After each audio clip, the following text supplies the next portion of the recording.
was your relationship with your parents? Objection, that's irrelevant. I am legally allowed to ask that question. Her parents are out of the picture. Her relations with them... They have everything to do with this. Okay. Let's settle down. Mr. Barker, please continue your questioning of the defendant. Miss Buxton, is it true that you stole Mrs. Barnes' credit card? Yes. Can you say that a little bit louder? Yes. I see.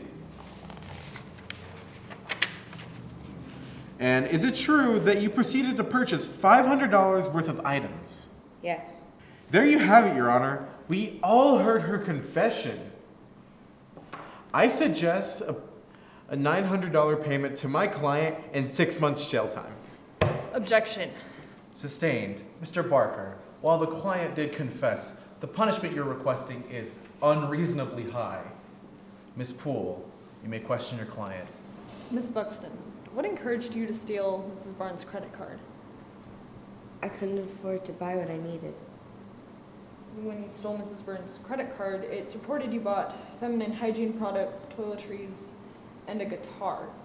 Did you intend on buying all of those items? My first thought was to just buy what I needed. That's when I got carried away. Carried away? Sorry, do you consider buying all those items carried away? I was living on my own for 2 weeks. Do you know what it's like not being able to clean yourself? I object, Your Honor. This is irrelevant. Sustained. Miss Poole, this isn't story time. While we're still in my office, courtroom rules apply. We'll continue after a brief recess.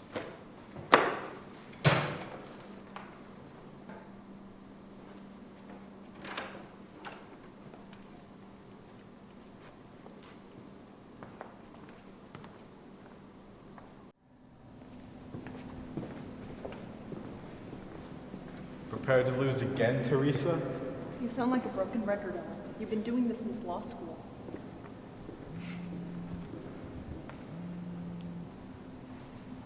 Hello? Owen Barker speaking?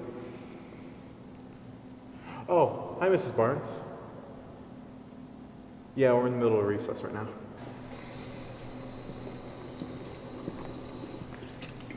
Chloe, I will try my absolute hardest to help you walk away with a clean slate, but you have to be prepared for the worst. But I apologized. Shouldn't that be enough? Unfortunately, that's not how the justice system works. You committed fraud, and as you know, that's a felony. I can try and reduce your sentence, but that's the most I can do. I'm sorry. Miss Barnes, I understand. I'll let the judge know.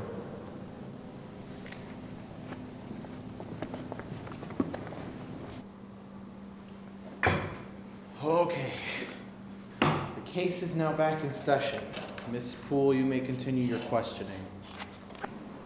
Actually, Your Honor, Mrs. Barnes called and she decided to drop all charges against Miss Chloe Buxton.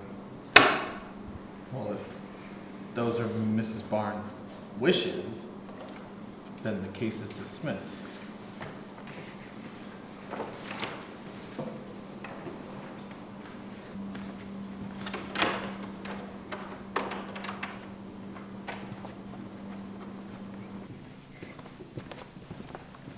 Mrs. Buxton. Mrs. Barnes saw the list of things that you bought, and she was very empathetic about it. I don't understand why, but I guess you must have struck a chord with her. You won't be so lucky next time.